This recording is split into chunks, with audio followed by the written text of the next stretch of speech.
بچے کو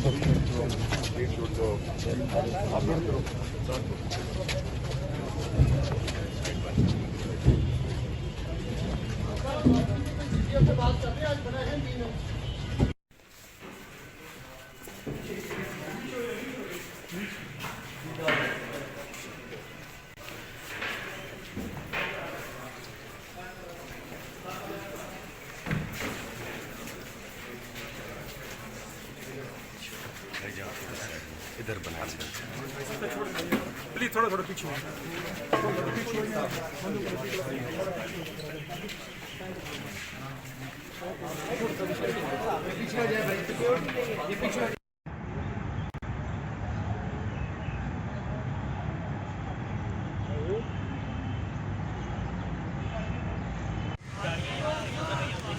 اگے نہ بھائی اگے نہ استاد جی پیچھے ہو میں پیچھے ہی ہے گا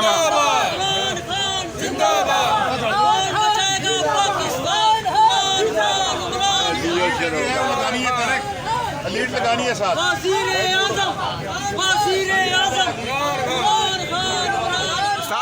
بسم اللہ الرحمن الرحیم۔ السلام علیکم۔ پوائنٹ بلینک ود ابرار رشید کے ساتھ ابرار رشید آپ کی خدمت میں حاضر۔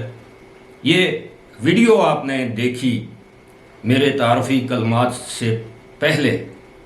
اور اس ویڈیو میں آپ نے دیکھا کہ ہمارے انقلابی رہنما، نڈر، بے باک، خوف کے بت توڑنے کا دعویٰ کرنے والے، درس دینے والے رہنما عمران خان آج لاہور کی عدالت میں کس طرح پیش ہوئے، اور یہ ہم سب کے لیے ایک لمحہ فکری ہے، خاص طور پر عمران خان کے ان فالورز کے لیے جو انہیں بلائنڈلی فالو کرتے ہیں۔ عمران خان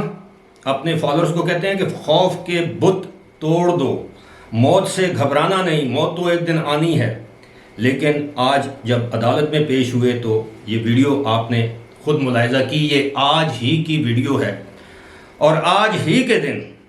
4 اپریل 1979 کو پاکستان کے پہلے منتخب وزیر اعظم ذوالفقار علی بھٹو خود چل کر تختہ دار پر پہنچے اور پھانسی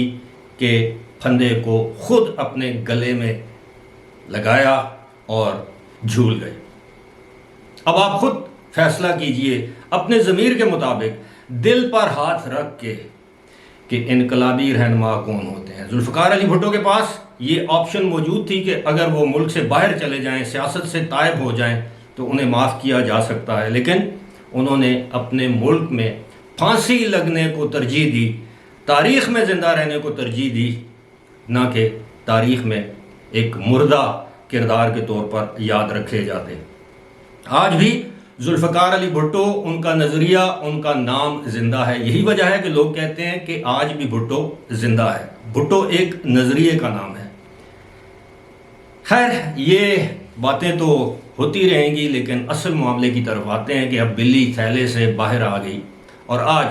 خواجہ سعد رفیق نے، آپ نے تھمب نیل پر دیکھا ہوگا کہ کس ایکسٹینشن کی بات کی جا رہی ہے۔ خواجہ سعد رفیق نے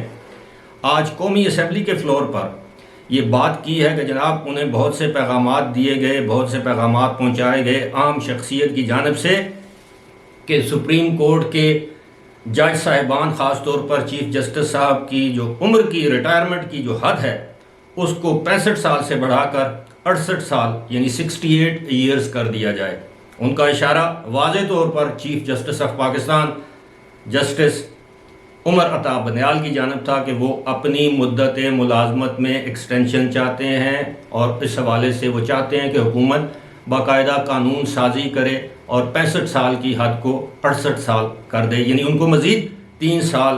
چیف جسٹس آف پاکستان رہنے دیا جائے۔ لیکن خواجہ سعد رفیق کے بقول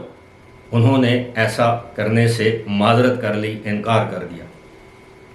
اب یہ الزام ایک ایسا سنگین الزام ہے، آنے والے دنوں میں اس کے اور پرت بھی کھلیں گے کہ کیا کیا ثبوت موجود ہیں، کون کون یہ میسیجز لے کر آتا رہا،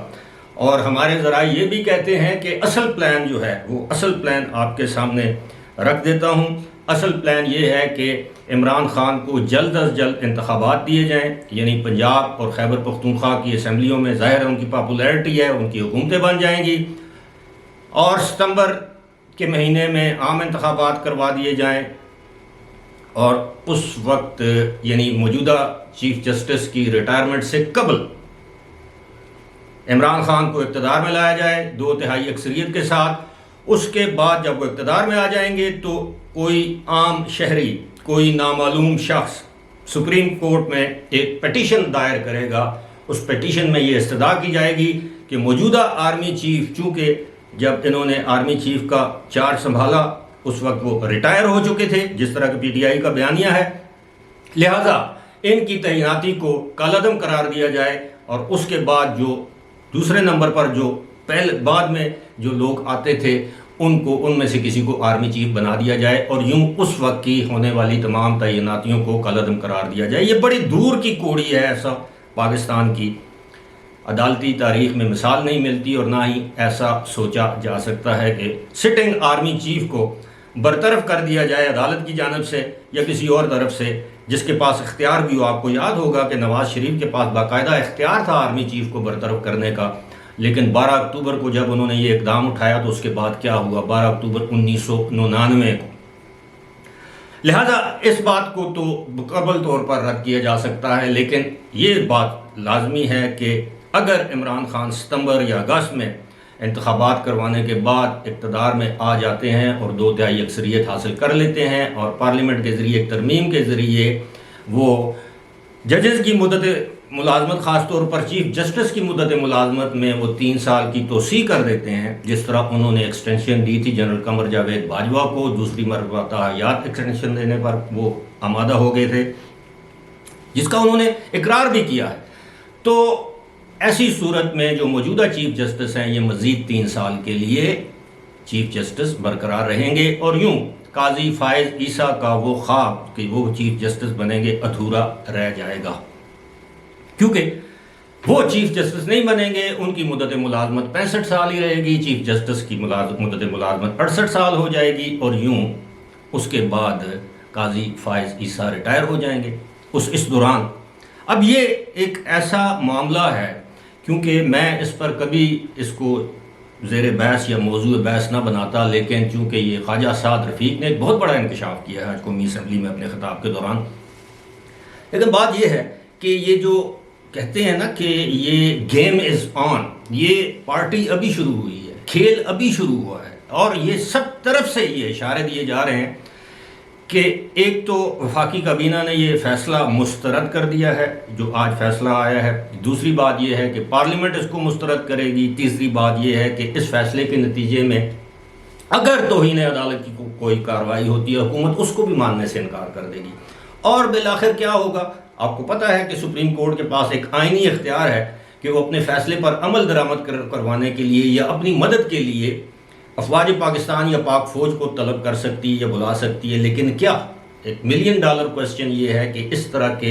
متنازع فیصلے کی روشنی میں، بینچ کے متنازع فیصلے کی روشنی میں کیا افواج پاکستان اس طرح کا اقدام اٹھائیں گی؟ ماضی میں جس طرح وزرائے اعظم کو فارغ کیا جاتا رہا، اس وقت کی اسٹیبلشمنٹ اور عدلیہ ایک پیج پر تھی، آپس میں ان کا گٹھ جوڑ تھا، نیکسس تھا، ایک کلوژن جسے کہتے ہیں وہ تھا. اب جو ہے وہ ایسا نہیں ہے. اب اسٹیبلشمنٹ اور حکومت ایک طرف دکھائی دیتے ہیں اور عدلیہ بھی نہیں بلکہ عدلیہ کے 3 4 5 ججز ایک طرف دکھائی دیتے ہیں. عدلیہ واضح طور پر اب تقسیم ہو چکی ہے، اس میں کوئی شک و شبے کی گنجائش نہیں. آنے والے دنوں میں پتہ چلے گا کہ کون ریٹریو کرتا ہے، بیک فٹ پر جاتا ہے، اور کون اپنے تمام تر غیر آئینی اقدامات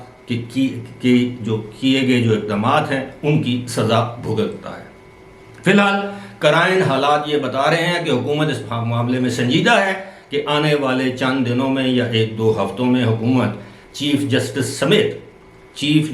سمیت 3 جج صاحبان کے خلاف سپریم جوڈیشل کونسل میں ریفرنس بھیجے گی. یاد رہے کہ اگر چیف جسٹس کی اپنی ذات کے خلاف ریفرنس آتا ہے تو چیف جسٹس بطور چیئرمین یا سپریم جوڈیشل کونسل کے سربراہ کے اس میں بیٹھنے کے اہل نہیں ہوں گے، مجاز نہیں ہوں گے. صورتحال میں دلچسپ تو نہیں کو کہوں گا، بڑے افسوسناک مرحلے میں داخل ہو چکی ہے. اب ٹکراؤ ہو چکا ہے. اب کس کا سر زخمی ہوتا ہے، پاش پاش ہوتا ہے، کون اپنے قدم، جس طرح ہوتا ہے نا وہ قدم جما کے، کون اپنے کس کے قدم جو ہیں وہ زمین سے اکھڑتے ہیں، کب اکھڑتے ہیں. بہرحال ہیونگ سیڈ دیٹ، یہ جو کچھ بھی ہو رہا ہے یہ اس ملک کے لیے بہت بڑی بدقسمتی کی بات ہے کہ آج ہماری عدلیہ خود کو جگ ہنسائی کا باعث بنانے میں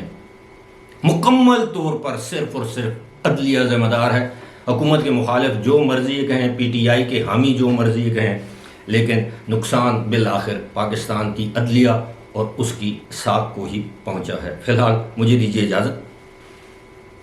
خدا حافظ.